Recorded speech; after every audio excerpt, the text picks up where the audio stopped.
L'éducation est la lumière de la sagesse. Ces mots résonnent sur les pavés d'Alexandrie, où la connaissance et la philosophie s'épanouissent.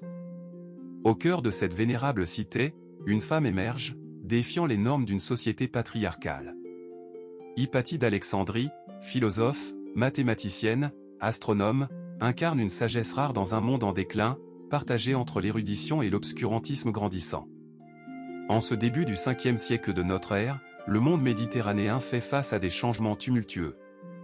L'Empire romain, jadis dominant, s'effrite sous les pressions internes et les invasions extérieures.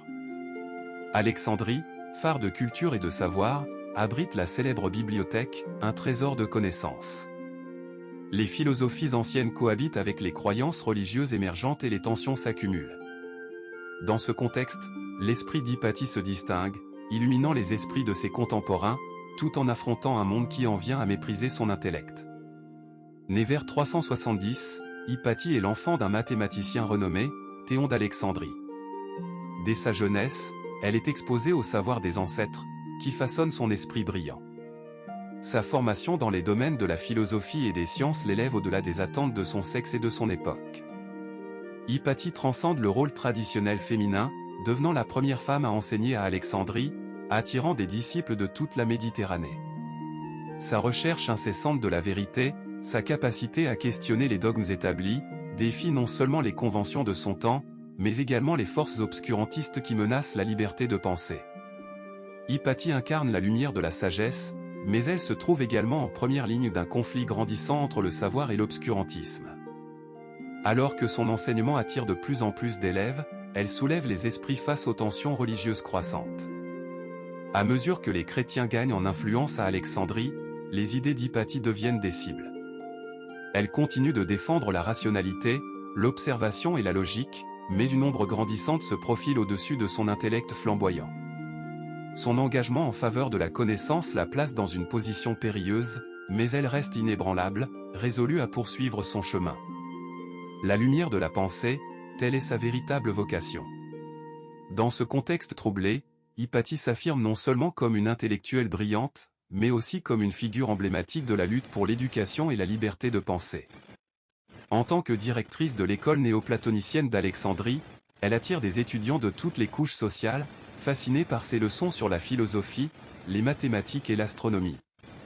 Au milieu des conflits religieux qui déchirent la ville, ses cours deviennent un sanctuaire de réflexion critique et de débats ouverts, où la curiosité intellectuelle est célébrée et encouragée. L'un de ses élèves les plus connus, Cynésius de Cyrène, nous a laissé des lettres qui témoignent de son admiration pour Hypatie et de l'impact profond qu'elle a eu sur lui.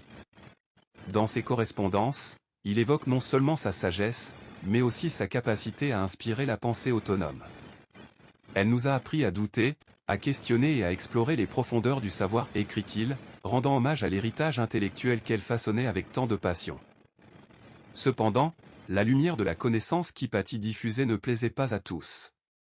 Les tensions entre les païens et les chrétiens ne cessent d'augmenter, et les dogmes religieux commencent à occuper une place prépondérante dans la vie publique.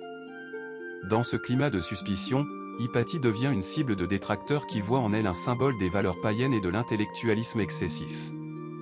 Les chrétiens, encouragés par des figures influentes de leur communauté, utilisent des arguments sur la moralité et la foi pour discréditer l'enseignement d'Hypatie, allant jusqu'à la cataloguer de sorcière, une accusation qui, à cette époque, pouvait mener à des conséquences fatales.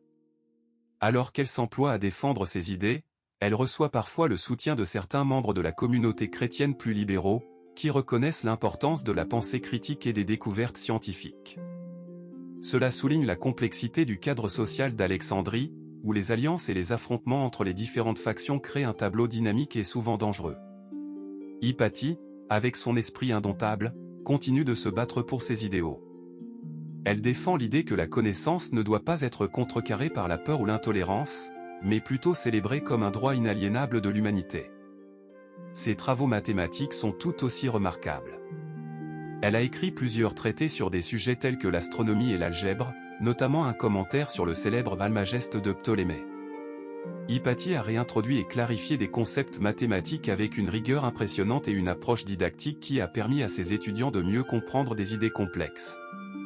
Ses contributions à la science et à la pensée mathématique ont été si influentes qu'elles ont traversé les âges, inspirant des générations de scientifiques et de philosophes bien après sa mort. Malgré cela, chaque jour qui passe devient de plus en plus périlleux. Les manifestations de violence s'intensifient à Alexandrie. Elle commence à recevoir des menaces ouvertes, et son univers de connaissances se voit de plus en plus enveloppé par les ombres de l'obscurantisme. Les débats intellectuels se transforment peu à peu en affrontements, où les idées sont remplacées par la force brute. Son propre cercle d'étudiants, autrefois unis par la passion de l'apprentissage, commence à se fragmenter sous la pression des idéologies opposées. Un jour, alors qu'elle se rend à l'université, elle est confrontée à une foule en colère, avide de répandre la peur. Ignorant les avertissements de ses amis, Hypatie refuse de se cacher. « La connaissance est ma protection », déclare-t-elle, sa voix claire résonnant au milieu du tumulte. Elle continue son chemin, déterminée à rester fidèle à ses convictions. Son courage, bien qu'il soit admirable, ne pourra pas empêcher les forces obscures de se rassembler contre elle. Les événements prennent une tournure tragique lorsque des extrémistes, manipulés par la peur et la haine, prennent d'assaut l'école dans laquelle elle enseigne. Armés de torchers et de cris enragés, ils se dirigent vers elle avec l'intention de faire taire cette voix qui, selon eux, contredit leur vision du monde. Hypatie, lionne des connaissances, se tient prêt à défendre sa vision, mais face à cette marée déchaînée, même la plus brillante des lumières peut vaciller. Hypatie, face à cette marée déchaînée, se retrouve à un carrefour tragique de l'histoire. Dans ses yeux, on peut lire à la fois la détermination et une lucidité perçante. Au lieu de fuir, elle se tient debout, affrontant la foule avec une force intérieure qui force l'admiration. À cet instant crucial, elle lève la main et prononce des mots qui résonnent comme un écho à travers les âges. La véritable sagesse ne peut être trouvée que dans la liberté d'esprit. Ne cédons pas à l'obscurantisme. Sa voix, bien qu'elle soit faible face au tumulte, porte la puissance de son érudition et de ses convictions. Elle appelle à la raison, à la recherche de la vérité, et à l'importance d'un dialogue ouvert face à l'ignorance. Mais la ferveur des extrémistes est inextinguible. Les cris résonnent, et la tension électrique dans l'air est palpable. Hypatie, malgré sa bravoure, se rend compte que les mots, aussi puissants soient-ils, ne suffisent pas à apaiser la tempête qui s'abat sur elle. Le désespoir et la colère se heurtent à la sagesse et à la compréhension dans une danse tragique, et, dans une ultime tentative, elle fait appel à la compassion des hommes. Mais la foule, aveuglée par la peur, ne peut entendre que la rage qui l'anime. Ce jour-là, Hypatie devient un symbole. Elle est la lumière dans une nuit d'obscurantisme, et sa lutte devient le cri d'une génération qui refuse de laisser la connaissance s'éteindre. Ce moment, bien que tragique, est le pivot de son héritage.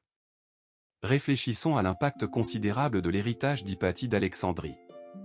Elle ne se contente pas de représenter une époque révolue ou une figure historique, sa vie et son combat continuent d'inspirer des millions de personnes à travers le monde. Hypatie est devenue le symbole de la résistance intellectuelle, de la lutte pour la vérité et de l'épanouissement de l'esprit humain. À une époque où les sciences, la philosophie et la pensée critique sont souvent menacées par des forces qui préfèrent le silence et l'obscurité, la lutte d'Hypatie résonne encore plus fort aujourd'hui. Ses idées sur l'importance de l'éducation, du questionnement, et de l'ouverture d'esprit sont plus que jamais pertinentes dans notre société moderne. Nous vivons dans un monde où l'information est à la fois abondante et parfois manipulée, où le débat public est dégradé par les discours de haine et la désinformation.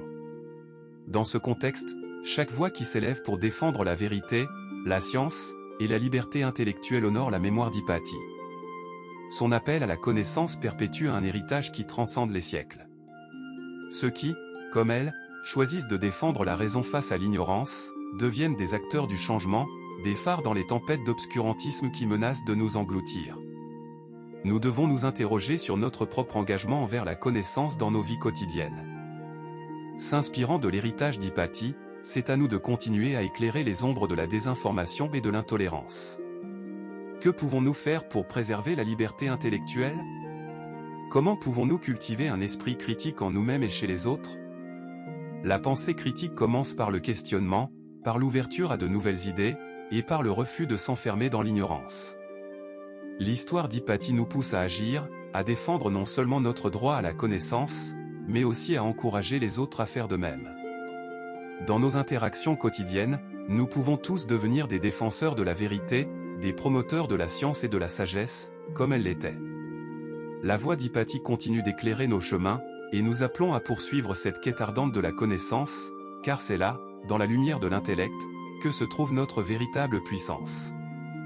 Prenons à cœur son héritage et engageons-nous à défendre cette lumière face à l'obscurité. Ainsi, réfléchissons à l'exemple d'Hypatie dans nos vies. Engageons-nous à être des protecteurs de la liberté de penser et de l'échange d'idées. Enracinons nos propres convictions dans la recherche de la vérité et dans la quête de la connaissance.